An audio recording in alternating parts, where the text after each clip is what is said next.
Don't look up, 위를 쳐다보지 말라는 최근 넷플릭스에 출시된 영화 제목입니다. 이 영화는 그 미국 대학에서 천문학을 공부하고 있는 박사과정생이 우연히 지구를 향해 달려오는 날아오는 유성을 발견하게 됩니다. 그래서 지도 교수님한테 이런 일이 있다 하고 알려드리니까 교수님 보니까 그게 확실한 거예요. 그래서 나사를 통해서 미국 대통령을 만납니다. 그런데 미국 대통령은 대수롭지 않게 생각을 합니다. 왜? 이 교수가 하버드대도 아니고 프린스턴대도 아니고 소위 말하는 인류대학 교수가 아니니까 그 얘기를 그냥 무시해버렸습니다. 그래서 이 교수하고 그 학생이 답답한 마음에 언론에 가서 그 얘기를 합니다. 여러분, 6개월 뒤에 이 혜성과 지구가 충돌하면 과거에 공룡이 멸종했던 것처럼 엄청난 그 지구에 충격을 주면서 인류가 멸망할 수 있는 그런 위기인데도 불구하고 언론은 그냥 하나의 에피소드로 그냥 흥미거리로 이렇게 전달을 하려고 합니다.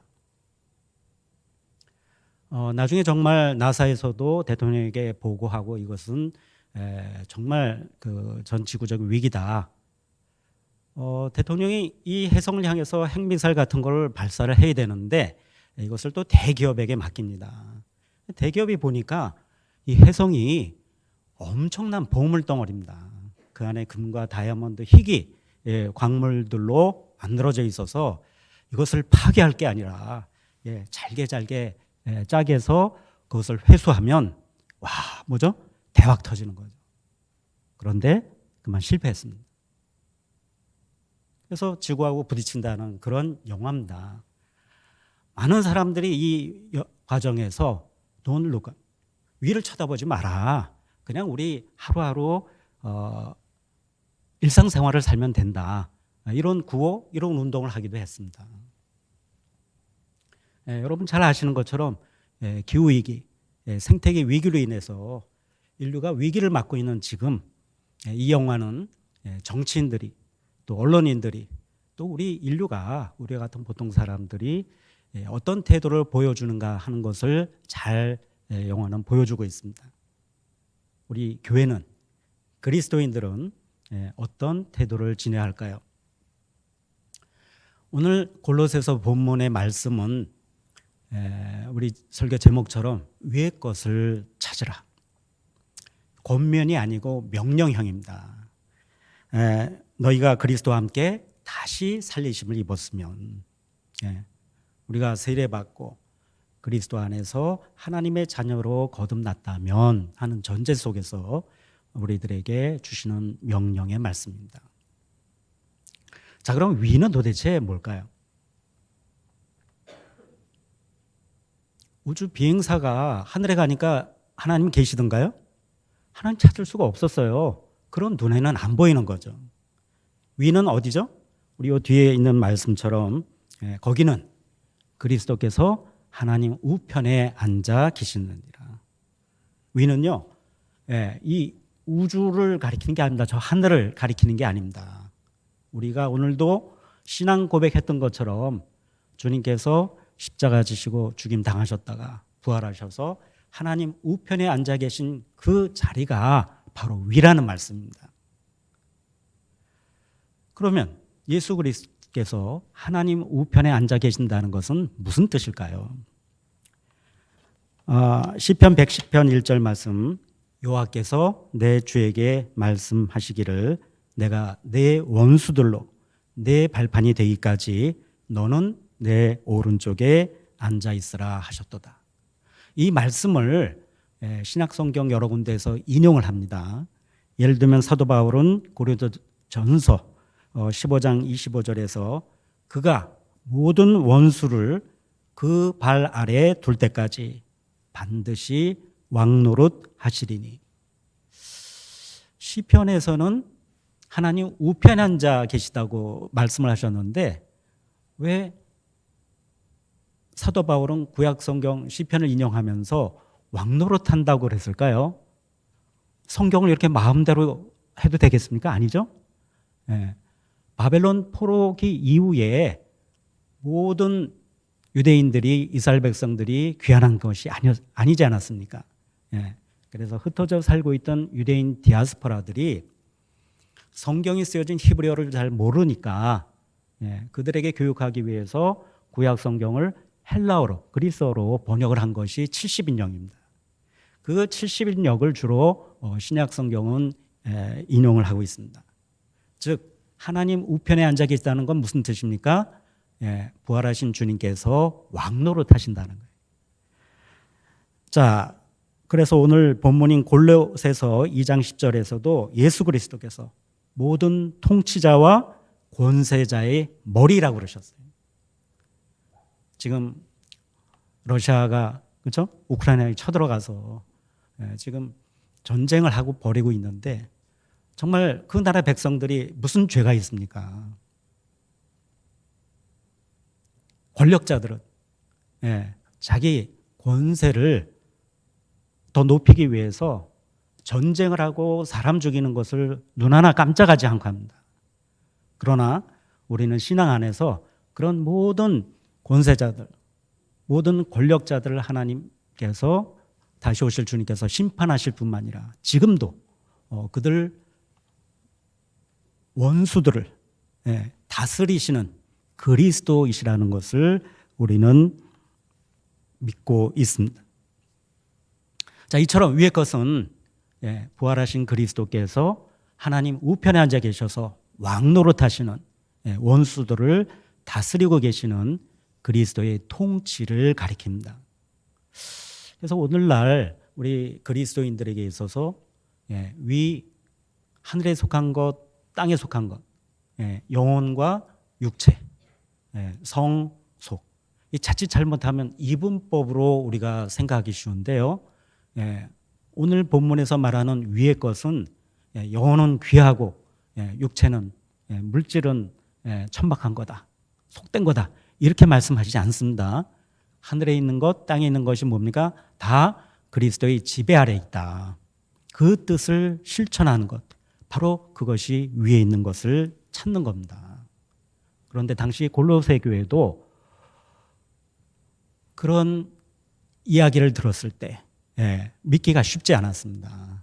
그래서 오늘 골로새서 2장 20절 말씀처럼 세상 초등학문에 막 휘둘립니다. 세상 초등학문이란 게 뭘까요? 당시에 그리스 철학이죠. 육체는 뭐예요? 영혼의 감옥이에요. 그래서 이 고귀한 영혼이 이 더러운 속된 육체로부터 벗어나는 길, 점점 위로 올라가는 거, 이게 중요하다고 그렇게 강조했던 거죠. 골로새 교회인들도 막 혼동이 됐던 겁니다. 어거스틴 당시에도 마니교와 같은 이분법적인 그런 신학이 이단들이 그리스도인들을 유혹을 했었던 거죠. 여러분, 이런 이분법이 갖고 있는 이런 주장은 왜 나왔을까요? 그 당시 그리스, 또 예수님 당시 로마, 그리스 로마 제국을 지키는 하나의 사상, 이데올로기와 같은 겁니다. 구체적으로 뭘까요? 그리스인들, 로마인들 마찬가지겠죠. 이 사람들은 고귀한 사람들이고 바바리안, 이 야만인들, 로마 제국에 속하지 않는, 그리스에 속하지 않는 모든 다른 나라 사람들은 뭐예요? 야만인이라고 보는 거죠. 또 가부장제 사회이기 때문에 여러분 여전도 회원들 가리키는 거 아닙니다.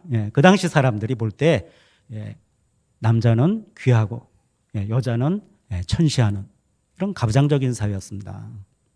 그리고 노예제 사회였기 때문에 자유인, 그리스인들은 자유인이고 노예의 주인이고 노예들은 전쟁포로들 잡아서 노예로 만든 이 노예들은 사람이 아닌 거죠.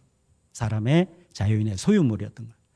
이런 계급, 계층, 가부장 사회를 합리화하기 위해서 이런 철학이 나왔던 거고, 사도 바울은 이런 것을 세상의 초등학문이라고 말씀하신 거죠.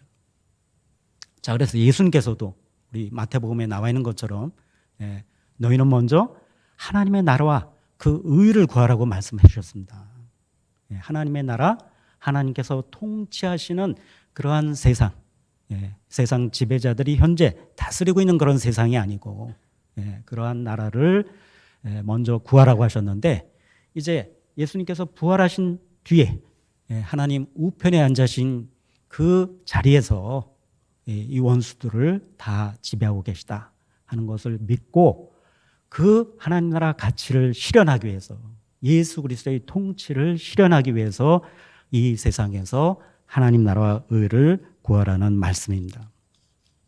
자, 그래서 골로새서 3장 9절 11절 이하, 저희가 읽지는 않았습니다만, 옛사람과 그 행위를 벗어버리고 새 사람을 입은 사람들에게는 헬라인이나 유대인이나 할레파나 무할레파나 야만인이나 스구디안이나 종이나 자유인이나 차별이 있을 수 없나니 오직 그리스도는 만유시요 만유 안에 계시느니라.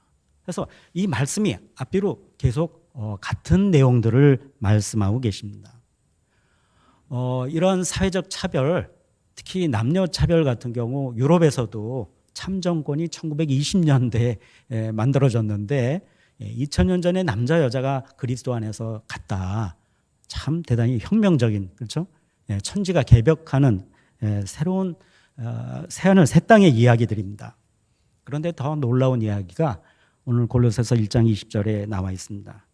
그리스도의 십자가의 피로 화평을 이루사 만물 곧 땅에 있는 것들이나 하늘에 있는 것들이 예수 그리스도로 말미암아 자기와 화목하게 되기를 기뻐하심이라.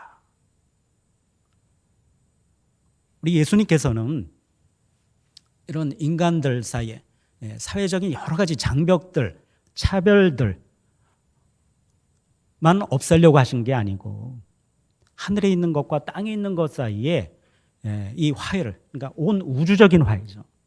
사회적인, 역사적인 차원에서의 화해만이 아니고 온 우주적인 차원의 화해까지도 주님께서 이루고자 오셨던 겁니다.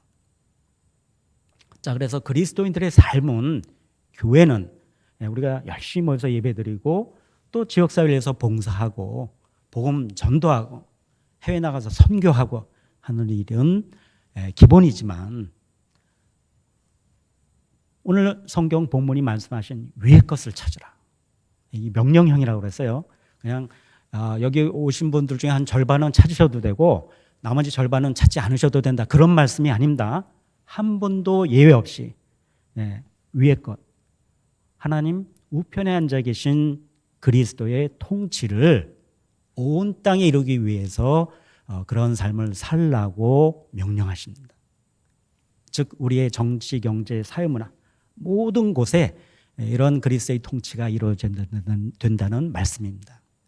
그래서 3.1운동, 우리 오늘 기념 예배를 드리는데 저는 굉장히 놀라운 것이 1907년 대부흥운동이 우리 한국 교회, 한국 기독교의 자기 정체성을 확립한 굉장히 중요한 그런 신앙의 운동이었다면, 1919년 이 3.1운동은 뭐죠? 우리 그리스도인들이, 한국 교회가 그 신앙을 역사 앞에서, 오늘 성경 말씀대로 뭐예요? 부활하신 주님, 하나님 우편에 앉아 계신 주님께서 일제 사람의 통치 위에 계시다를 선포한 그런 말씀입니다. 그런데 그 당시에 우리 한국 교회가 정말 미약한 걸음마 하던 단계 아니었습니까? 그런데 정교 분류를 넘어서서, 그렇죠? 일제에 비록 우리가 폭력으로 저항한 게 아니다, 그렇죠? 비폭력 저항 운동을 한 건데, 우리 민족의 일제로부터의 해방과 독립을 주장했습니다만, 정교 분리라는 그런 우리의 교리로 볼 때에는 상당히 참여하기가 어려웠습니다. 더더구나 천도교가 우리 기독교의 그때 교세가 10배나 됐습니다. 불교도 같이 한대요.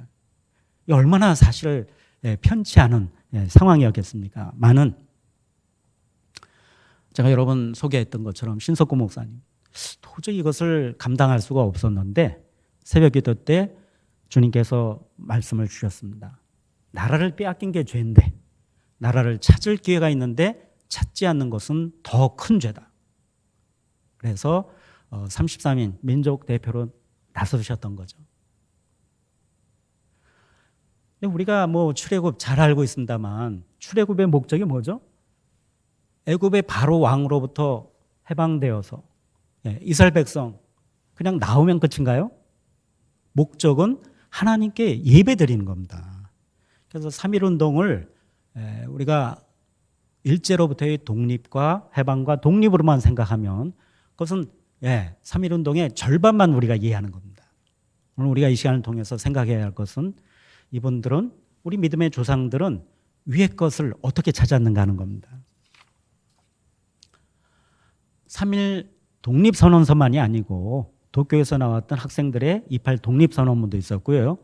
해외의 많은 곳에서 독립선언문이 나왔습니다. 물론 기독교인이 아닌 분들이 쓰신 것도 있었습니다만 상당수가 기독교인들이 기초한 독립선언문이었습니다.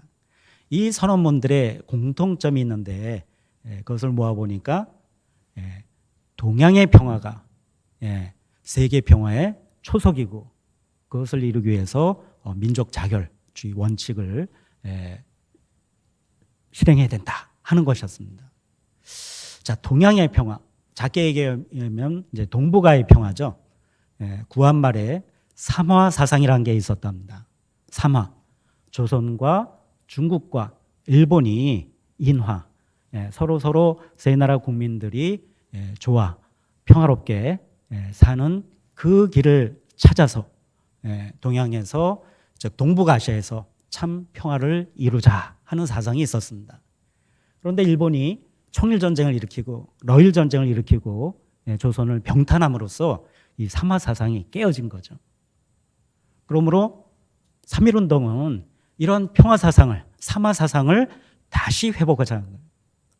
일본이 우리의 원수다. 일본을 다 죽여야 된다. 전쟁을 해서든 뭐하든 다 없애버려야 된다는 게 아니고 저들이 중국, 조선, 일본 다 함께 동양의 평화를 이루어야 된다 하는 주장을 했던 것입니다. 그럼 이런 평화의 사상은 어디서 왔을까요? 우리 성경에서 왔습니다. 제가 다 읽지는 않겠습니다만 이사야 11장 보면 메시아 도래할 때 오는 평화의 나라, 인간과 인간 사이에 전쟁이 그칠 뿐만 아니라 뭐죠? 이 어린 양이 사자하고 같이 뛰놀고 어린이가 독사굴에 손을 넣어도 해함이 없는 그런 놀라운 평화의 세상을 이사야 11장은 그리고 있습니다. 그리고 예수님은 구체적으로 히브리서에 그려주고 있는 것처럼 대제사장으로 오셨습니다만 자기 자신을 십자가에 희생제물로 바침으로 하나님과 죄인된 우리가 화해하고 우리가 하나님의 자녀로 사는 길을 열어주셨습니다. 이것이 이제 영적인 화해겠죠.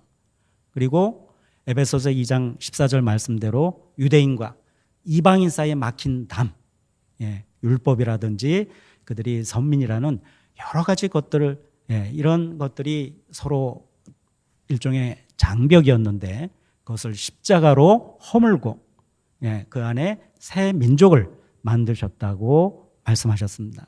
그래서 예수님의 십자가는 사회적인, 국가적인 화해를 일으키는 사건이라고 볼 수가 있습니다. 마찬가지로 오늘 골로새서 1장 20절 말씀대로 예수님의 십자가는 하늘에 있는 것과 땅에 있는 것을 그리스도와 화해케 하시는 참으로 놀라운 우주적인 화해 사건이라는 것을 말씀하십니다. 바로 이와 같은 성경에 나오는 예수 그리스도의 평화, 하나님 나라가 예수 그리스도의 통치가 온전히 이루어질 때 도래하는 그리스도의 평화가 한반도에도 일본과 중국과 조선 사이에 이루어지기를 우리 믿음의 조상들은 기대했던 겁니다. 그렇기 때문에 그들은 그 많은 고난과 핍박을, 희생을 두려워하지 않았던 겁니다.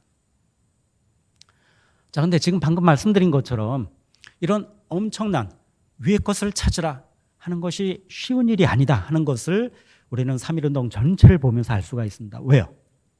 가장 많은 핍박을 받은 것도 다 기독교인들이고요. 제합리교회 불탔습니다. 그렇죠? 가장 많은 사람들이 사상자 난 경우 만세 운동을 통해서 사상자 난 사람들을 종교로 분류해보든 체포되어서 감옥에서 고문받고 순교당하신 분들 보더라도 기독교인이 압도적이었습니다. 여러분, 우리 믿음의 조상들은 그런 생각 안 하셨을까요? 이제 겨우 걸음마 하는 한국교회인데 우리가 무슨 힘이 있다고 일제하고 싸워? 일제로부터 독립해방운동 앞장섰다. 우리가 핍박받아서 한국교회가 없어지면 어떡할까? 이런 걱정 안 하셨을까요? 위의 것을 찾으라는 뭐예요? 명령형입니다. 한국교회가 어떻게 될지는 뭐예요? 그건 주님 손에 맡기는 거예요. 우리가 이것을 하라고 명하셨기 때문에 그 명령에 그냥 순종하면 됩니다. 그 뒤에 모든 것은 주님께 맡기는 겁니다. 이런 자세를 우리는 오늘 3절, 4절 말씀을 통해서 볼 수가 있습니다.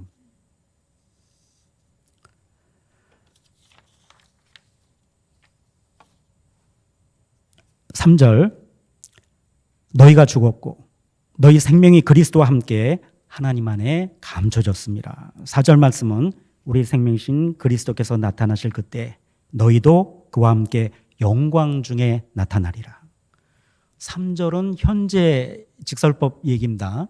4절은 미래, 주님 다시 오실 때에 일어날 미래 일입니다. 우리가 주의 것을 찾으라 해서 그 명령에 순종했을 때 우리는 한국교회 미래가 어떻게 되고 우리 가정이 어떻게 되고 내 목숨이 어떻게 되고 그것을 어떻게 하라고요? 2절 말씀입니다. 위의 것을 생각하고 땅의 것을 생각하지 말라. 예수님께서도 너희가 무엇을 먹을까? 무엇을 마실까? 무엇을 입을까? 우리가 이거 했을 때 생기는 여러 가지 불이익, 손해, 교회가 당할 손해 이런 그것은 너희들이 걱정할 게 아니라는 거예요. 자, 3절 말씀입니다. 너희가 죽었고 너희가 세상에 대해서 세상 가치에 대해서 세상 사람들이 추구하는 그런 모든 것들에 대해서 너희가 죽었다는 겁니다. 그리고 너희 생명은 뭡니까? 그리스도와 함께 어디 있습니까? 하나님 안에 감춰졌대요. 와, 이건 참 놀라운 말씀입니다. 우리의 생명이 그리스도, 부활하신 주님, 하나님 우편에 앉아 계신 그리스도와 함께 하나님 안에 감춰졌다. 여러분 혹시 부활하신 주님이 승천하셔서 하나님 우편에 앉아 있다는 사실 자체를 세상이 알까요? 세상이 볼 수 있겠습니까? 세상은 절대로 모르겠죠. 그러니까 감춰졌습니다. 근데 우리 믿음의 사람들도 예수님 늘 사도신경 우리 신앙 고백할 때마다 신앙 고백을 합니다만 우리가 이렇게 보면 부활하신 주님이 하나님 우편에 앉아 계신 것을 우리 눈으로 볼 수 있습니까? 우리도 못 봅니다. 근데 성경에 그걸 본 분이 있습니다. 누구죠? 순교당할 때 스데반의 눈을 열어주셔서 하늘을 열어주셔서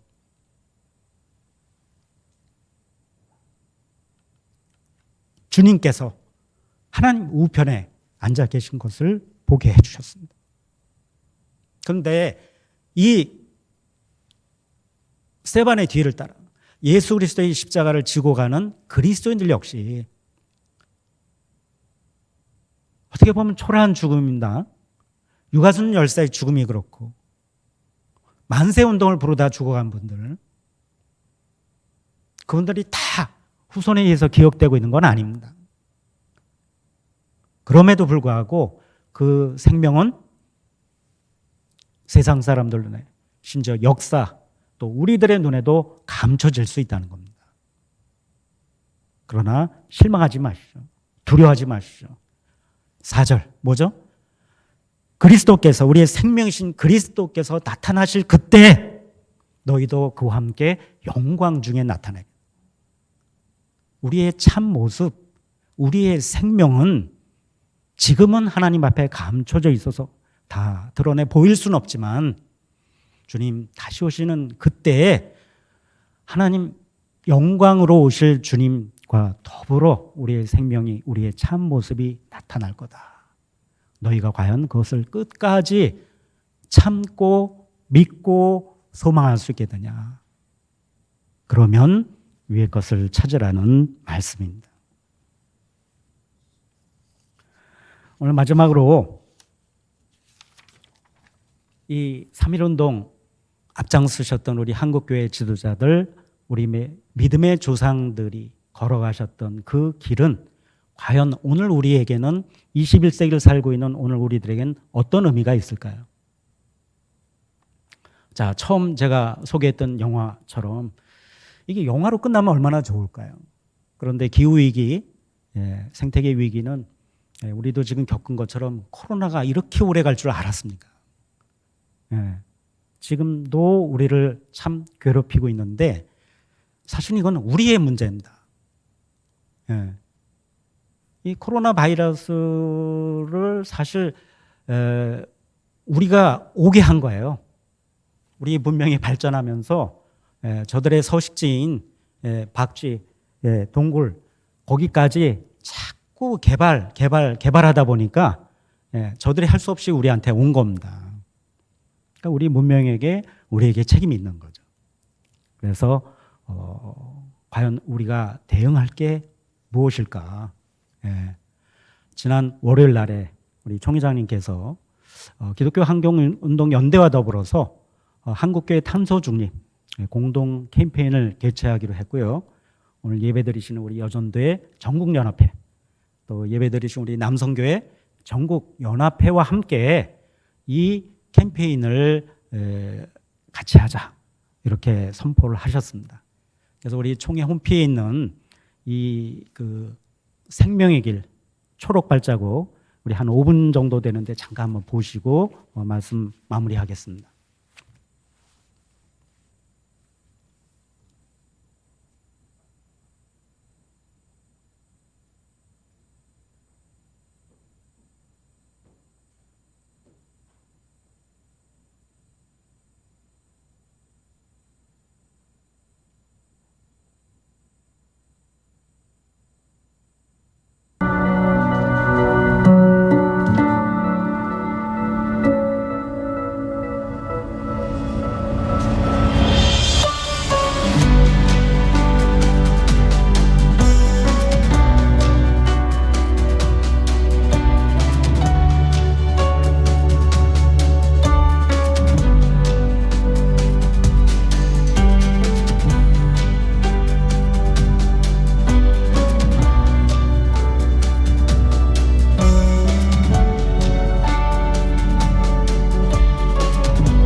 안녕하십니까?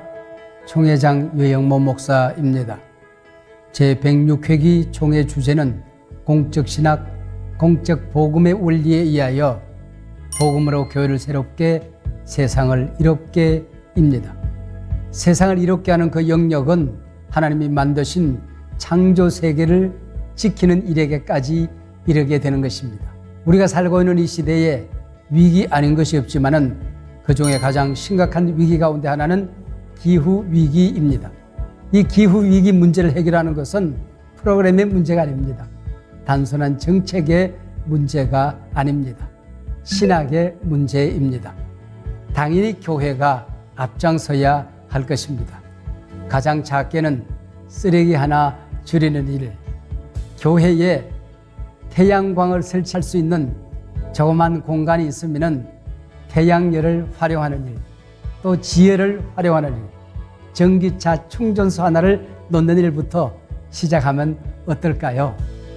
교회가 이 시대에 기후 위기를 해결하는 일에 우리가 힘과 힘을 모아서 앞장서기를 기대에 마지 않습니다. 사랑하는 여러분, 한국교회 탄소 중립 캠페인 여기 우리 함께 참여하십시다.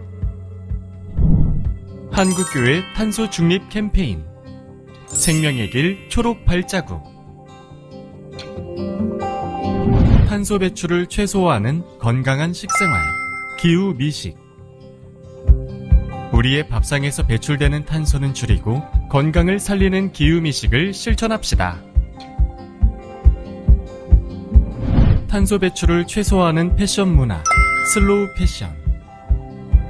우리의 옷장을 유행에 따르는 패스트 패션이 아닌 생명의 가치를 입는 슬로우 패션으로 채웁시다. 불필요한 물건을 줄이는 삶의 태도, 미니멀 라이프. 진정한 필요를 생각하며 불필요한 소비를 최소화하는 것이 탄소 배출을 줄이는 가장 좋은 방법입니다. 탄소 배출을 최소화한 교통수단, 녹색 교통. 자가용 이용을 줄이고 자전거와 공공교통을 이용하여 탄소 배출을 줄입시다.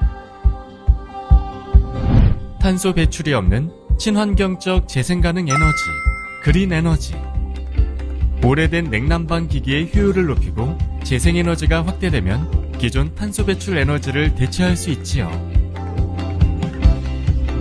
탄소 배출을 최소화하는 문화생활, 녹색 서재. 불필요한 데이터 소비를 줄이고 책을 읽거나 사람들을 만나봅시다. 또한 숲을 복원하고 가꾸어 갑시다. 탄소 배출을 최소화하기 위한 경제제도, 생명경제. 기후위기에 대응하기 위해서는 탄소 배출이 없는 산업을 활성화시키는 생명경제로의 전환이 필요합니다. 한국교회가 탄소 중립을 위한 실천으로 창조 세계를 회복하는 데 앞장섭시다.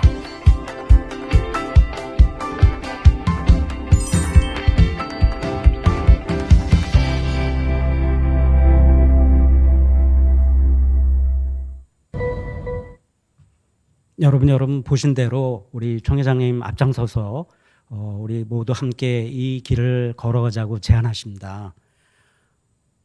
우리 103년 전 믿음의 조상들이 여러 가지 어려움을 앞에 놓고도 꿋꿋하게 위의 것을 찾으셨던 것처럼 또 우리 김해교회는 제주도 올레길을 순례자로서 기도하며 민족을 위해 기도하며 순례길에 또 강정이라는 둘로 나뉜 마을에 또 둘로 나뉜 교회를 그 분열의 상처 아픔을 치유하기 위해서 방문하고 손잡고 눈물로 기도해 주신 것처럼 이제 기후위기로 온 인류가 문명 자체의 위기를 맞고 있는 이때 우리 총회와 더불어 우리 김해 안에서 김해 씨가 앞장서서 우리 여전도의 남성교회 여러분들이 앞장서셔서 생명의 길 지금 그대로 가는 거는 예수님 말씀대로 뭡니까?